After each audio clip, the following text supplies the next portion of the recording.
Hey yo, what's up everybody? Today we're talking about 3 characters I regret. Actually, regret is kind of a strong word here. I put a lot of thought into each character that I pull, and I can't say that I don't sometimes pull characters that I wasn't originally interested in, but I pretty much like all the characters that I pull, and if it's a character I really like, I usually get their signature weapon, and I might even get a couple sequence nodes. So instead of regret, think of it more as if I had to let a character go from my already small limited roster, because I don't really pull for every character. Which ones wouldn't make the cut? Also, for some background context, I wouldn't consider myself a super meta player. At the same time, I wouldn't consider myself a casual either. Basically meaning that I don't pull for every character and I don't try to get the best teams for each character. I just kind of pull for vibes, you know what I mean? You know, I have Carla but no Chacona, Zani but no Phoebe, peanut butter but no jelly, ham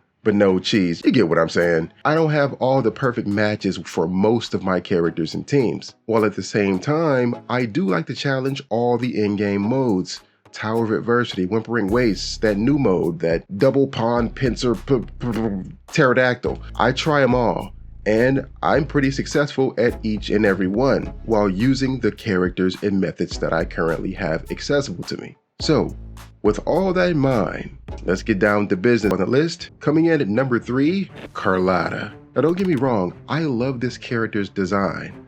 I love the design of her skills, especially her ultimate. It looks super cool, and I love the way she stops the enemy in its tracks whenever she does her skill. But if we're coming down to how powerful this character is, even when she first released, I never really felt her to be that strong. And that disparity in power has only grown larger with time. And maybe other people have a whole different experience with her. Maybe they have the perfect characters to match and she just pops the F off. But that ain't my experience, so.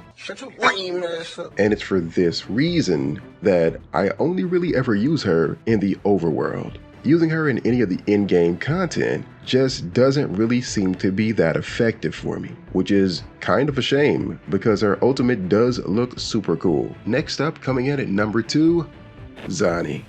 Again, Zani's design is awesome. She was a character I had my eye on from the moment she was drip marketed. And so, needless to say, I enjoy the character. I like the character. But if we're talking about characters we have to cut, it's gonna be Zani. And one of those reasons is that there just really isn't a lot of sources for building up her specific skill meter. She needs someone to help her build up her skill meter. And there aren't a lot of other characters, Rover and Phoebe being the only 2 characters. And Phoebe just ain't my type of character. I'm sorry. Rover can do a pretty good job, but I don't really feel like it's enough to be able to effectively allow me to use this character as much as I'd like. And if you just like to solo enemies from time to time and run around with one character in your party, it just doesn't feel as satisfying. It takes so long to build up this meter with just her on the team. By the way, should they add something that allows you to play as one character from time to time, a game mode, an artifact set, I think that would be pretty cool. Maybe I'll talk about that in another video. But anyway, Zani, I'm sorry to say, but you're out of here. Now before we move up to the last character, I have to throw in an honorable mention, and that character is Jiyan. I hate to say it. Jiyan is my guy. I love his design. He looks super cool. By far, the best designed male character in the game. He feels like a cyber samurai wushu master, clad in teal and black. The man looks super cool. His attacks are awesome. But one of the things about this character is that it always feels like you gotta wait so much to get everything perfect for him to really pop off. And if you're too low on energy recharge, if you don't build your concerto up fast enough, all of that just slows down his overall play style. Not to mention, his damage is jumped off a cliff. I know that people rank him at like T1, T0, whatever it is in Whimpering Waste, but I don't see it. I just don't see it. He hits like a wet noodle. You could attack enemies and hit them 5 billion times, but they just don't die. And there's one more thing about him that I gotta say, and that is, I feel like he needs a bit of damage reduction in his ultimate. And I don't feel the same with other characters, but with him, I feel like as I attack while in ult form, I'm always losing all of my HP. By the time I'm finished with one rotation, he's down to 10% HP every time. Mainly because also it's difficult to see what's attacking you with so much going on, so many animations. Not to mention that some enemies can still hit you after you've already picked them up and started slamming them around. What's up? So this is me in the edit. So after having not played Jiyan for such a long time, finally picking him back up, I noticed that those things with enemies hitting you while you're doing your ultimate, as well as your HP just completely draining all the way down, is no longer an issue.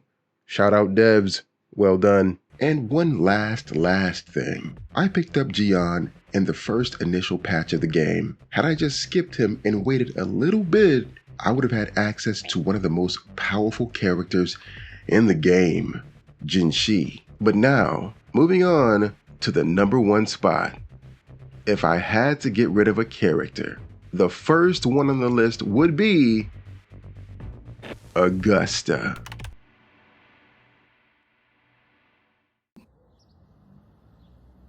Man, what the fuck is you talking about? What the fuck was that? I'm sorry. Now, as far as the lore goes, Augusta is a really cool character. I love her characterization in the story. I love all the little tidbits we learn about this character. She looks spectacular.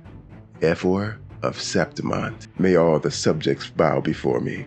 Lord have mercy. Her playstyle is quite interesting, but it took me the longest bit of time to learn that you don't tap her ultimate to cast it, you hold it. Which is really confusing because nobody else is like that. And I could understand this if like maybe her ultimate was an AoE and you have to hold the button to place the AoE where you want it to smack down, but that's just not the case. So there were times where I would try to cast her ultimate, sometimes it would work, sometimes it wouldn't work, all because you have to hold the button. And sure, you can say it's my bad, but also, why is nobody else like this? The other thing that I don't really like about this character is the way her ultimate kind of pops off. Her ultimate stops time, and she does a bunch of different attacks, finishing off with an ultimate lightning strike.